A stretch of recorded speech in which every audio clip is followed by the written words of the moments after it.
Hello guys. Ayan na guys oh. Yan na yung poste ng division ng goat farm natin. Yung footing niya, sisemento namin. Kasi ito yan, dyan po yung magsimula. Lagay kami ng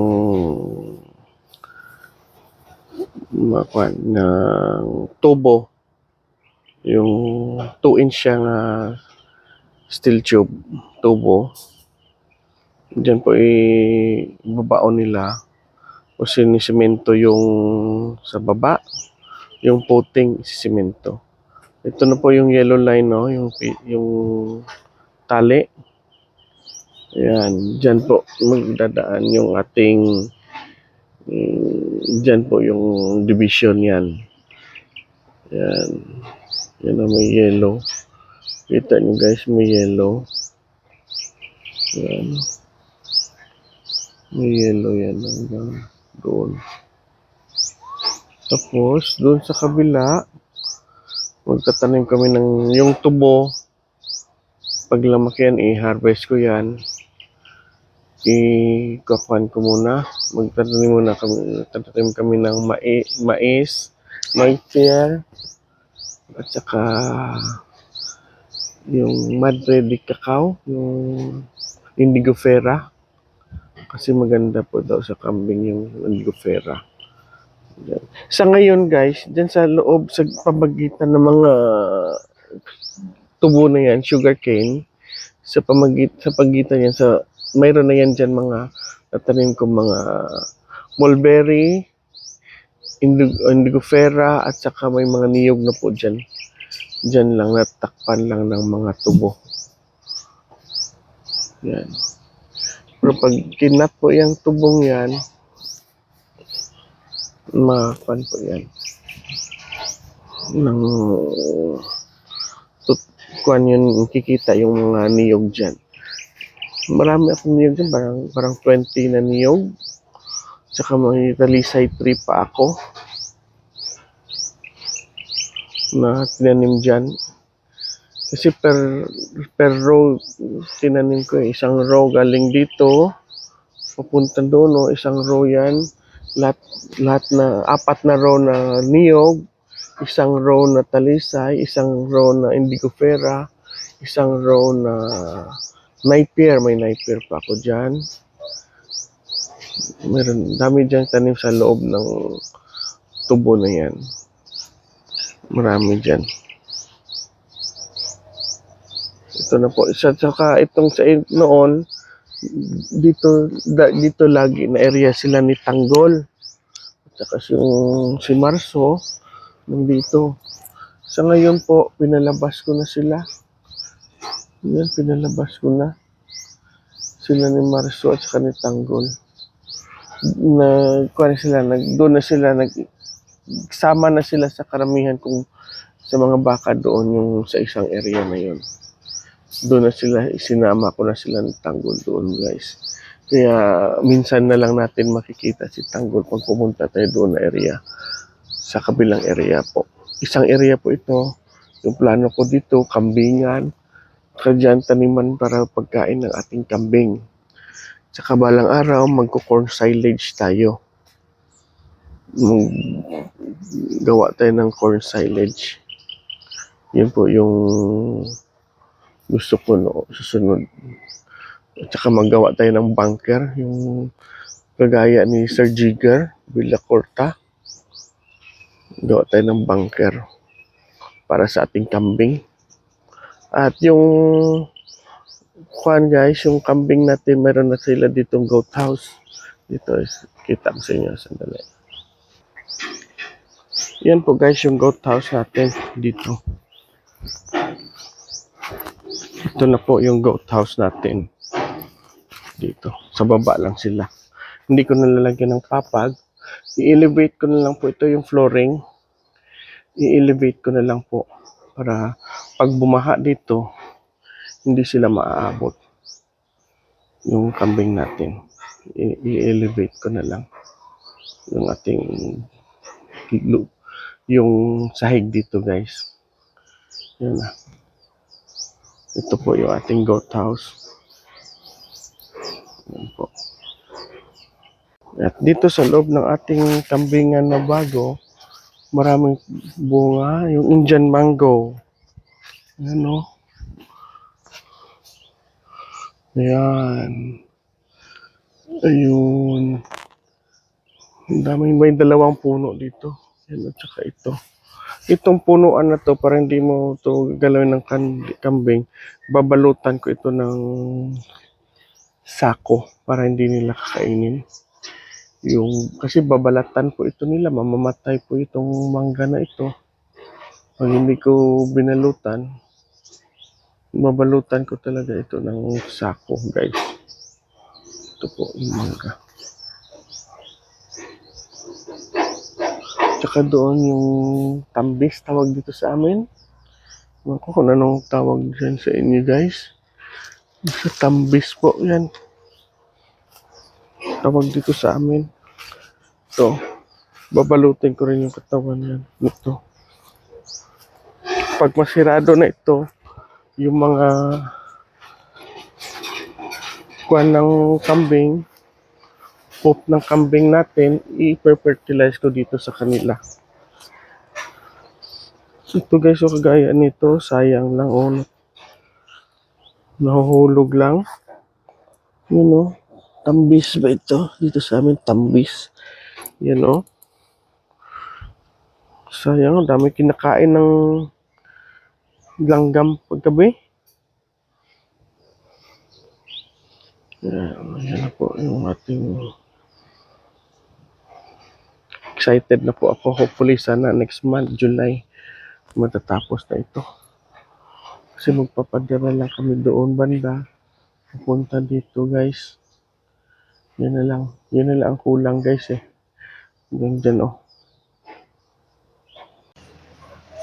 At sa ngayon guys, nandito tayo ngayon sa ating kambingan. Mainit ngayon na araw guys oh. Liwanag. Walang ulan.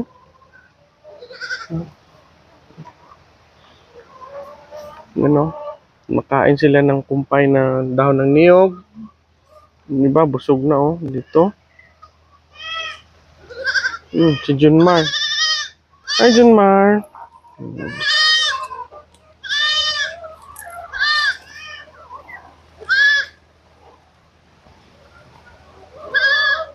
Yung iba dito pa kumakain. Pinakain namin sila ng dahon ng saging ngayon guys. Kasi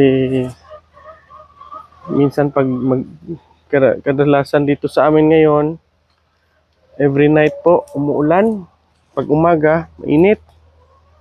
Kaya para iwas diarrhea po, napakain ko ng dahon ng saging. Ang dami oh. Kumakain pa sila. Si Digong oh. Dahon ng saging guys oh.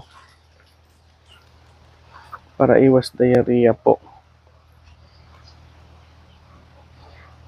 Yan po.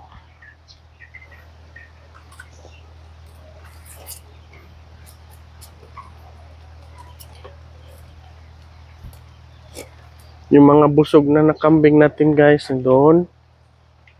You know? Yan na sila. Yan na siya. Busog na po yan sila guys. Ating kambing. Iba dito.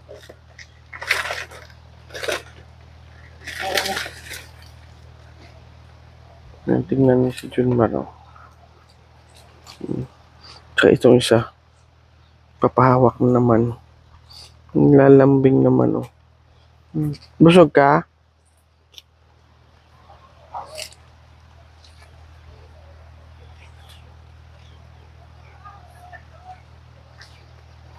Yan sila oh. Malakas yung hangin ngayon dito guys. Maganda. Masarap. Kasi may hangin. Hindi katulad ng ilang araw na walang hangin. Mainit na. Wala pang hangin. Yan pong nakahirap. Pero ngayon guys, kay malakas yung hangin.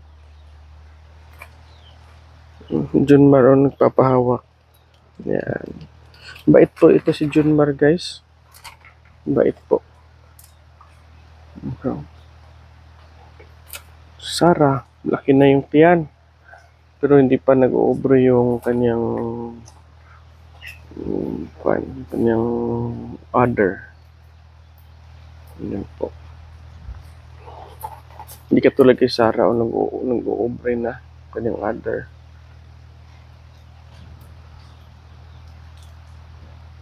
Yung iba guys, nandito sa kamalig namin.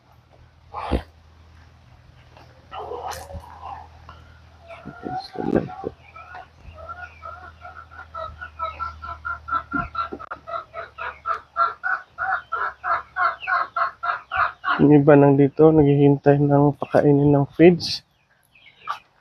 Yan po. Hihintay sila ng feeds. Doon ang iba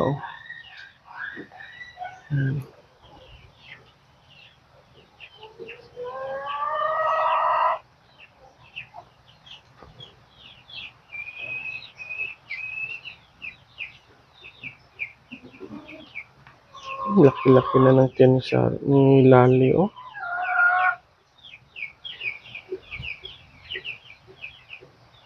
Laki na.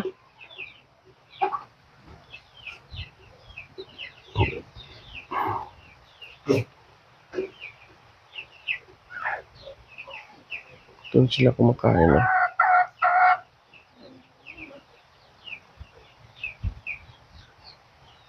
Yan.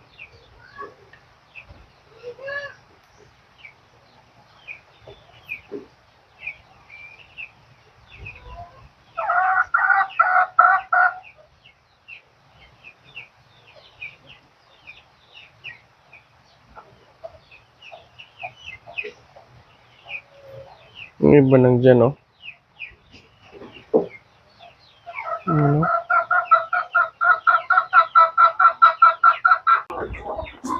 Ito na guys, nagpakain na kami ng feeds. Yan.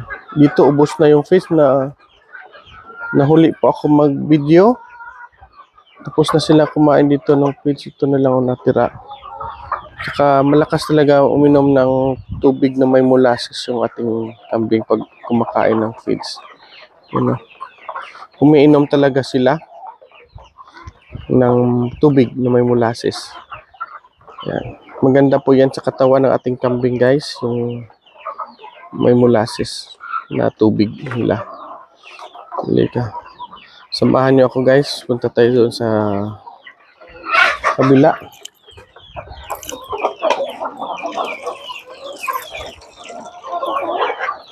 Dito tayo, doon dami pa. Dami pa dito kumakain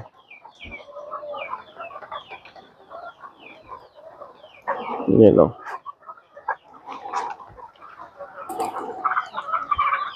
Dami pang kumakain dito.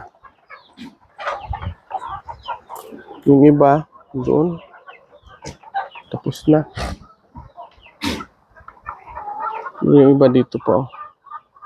Kumakain pa rin ng feeds. Yung si Junmar. Lalapit yan. Lalapit yan sa akin. Junmar. Nagpapakamot yan. Ito. Gustong-gusto niya dito sa may kilid ng liig niya. Nanidigong. Yan po. Tapos kain ng feeds. Nauuhaw yan kasi dry feeds po ito Hindi po wet feed. Dinadry ko lang yung feeds ko para uminom sila ng tubig nila. Yan po. Ibang kambing ng dono. Tingnan natin sila guys. Junmar, dito ka muna. Doon pa sila Iba nang dyan. Kumakain. Ayan. Sumama guys Hmm? Hmm. Dito naman sa tabi ko. Yan. Dahan-dahan naman yan dyan sila mamaya o pupunta ng dahon ng niyog. Diyan naman sila mamaya pag natapos dito guys. Pag natapos dito, punta naman doon sila. Yan.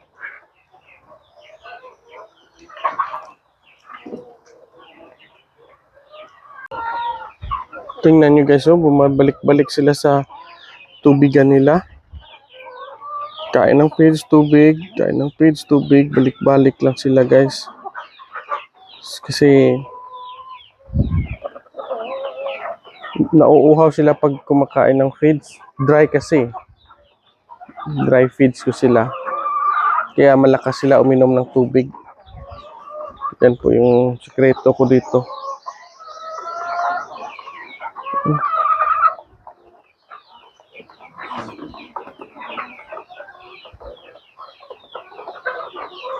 Yan po maliliit to, kumakain na.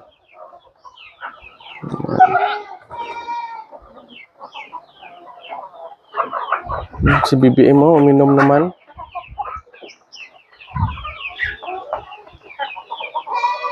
Ito, iinom din ito. Sunod kay BBM.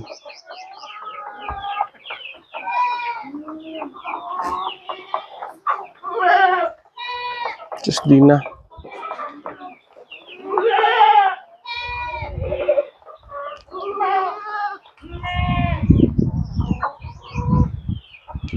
Okay, dito guys, tingnan natin dito sila guys. You know.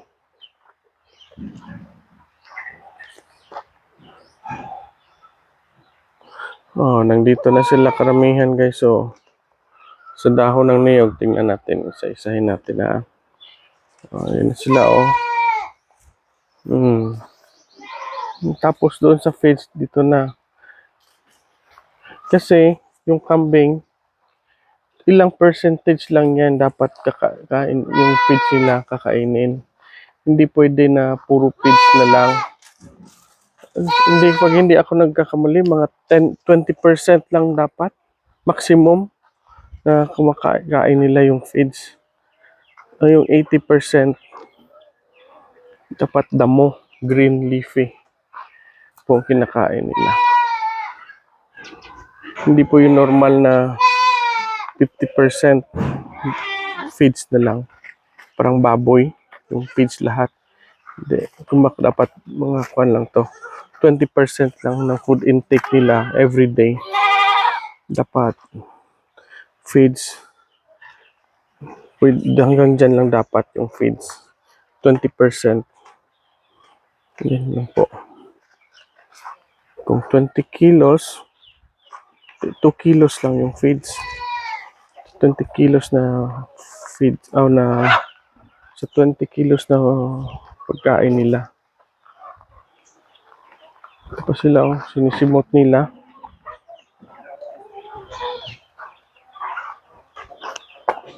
Yan.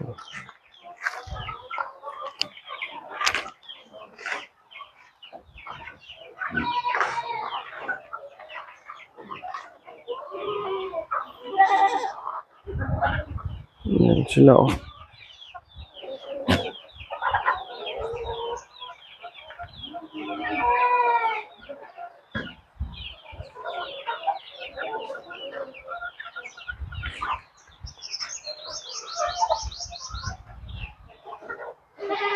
Doon na karamihan guys oh. Doon na.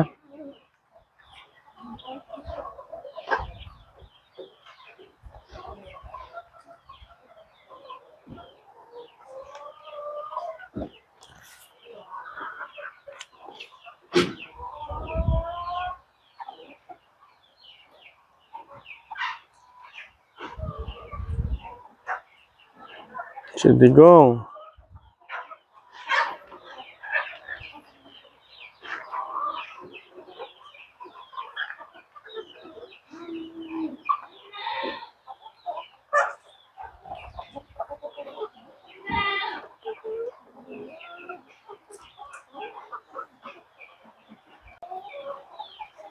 Ito naman guys, oh, nagpapakain kami ng kumpay na.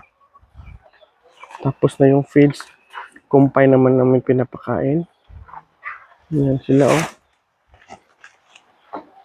Dito tayo guys para malinaw.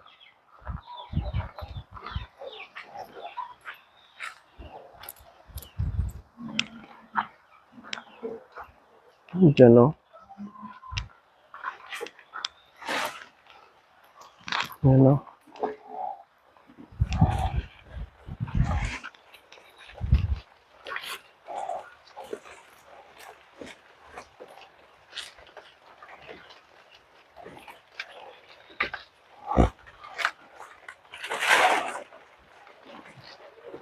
Yung mga maliliit to kumakain na doon. No? Doon banda sa may gate. You know, doon sa baba, mga maliliit. Kumakain rin sila.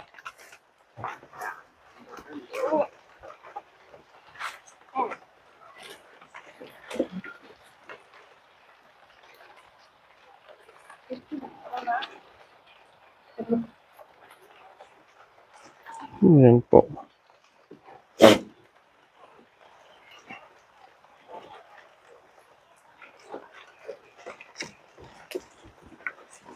Dalawa po ito. Mas malaki po ito na pagkainan nila guys. Kaysa ito. Ito yung maliit. Ito yung malaki.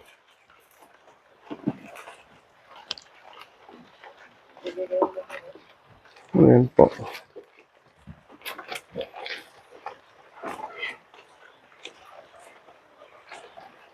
Ang dami na nila guys, oh.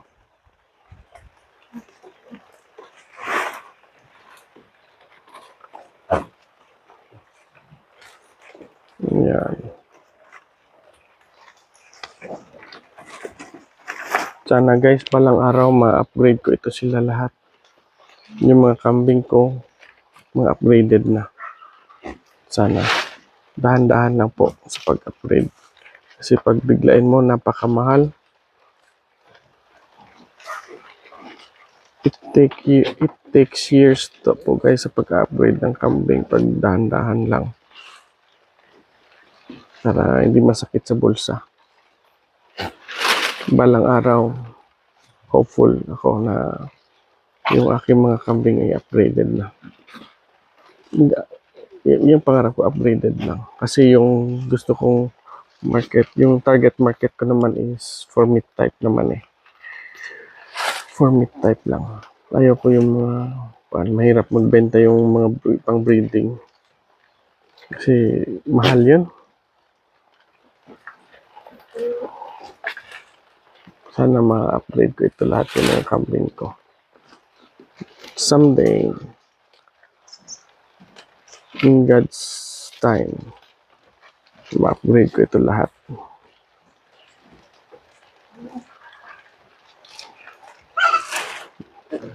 Yan.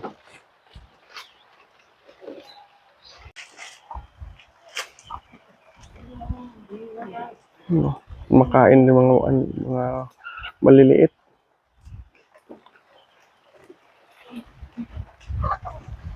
Yan.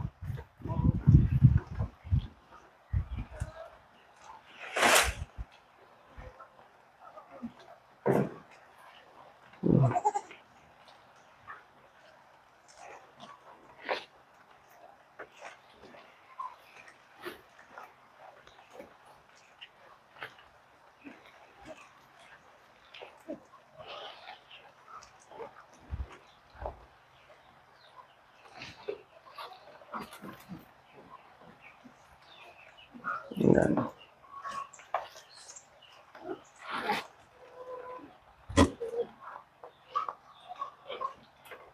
At hanggang dito na lang guys yung ating vlog for today. Thanks for watching guys. Please like and subscribe guys. Bye bye. Thank you.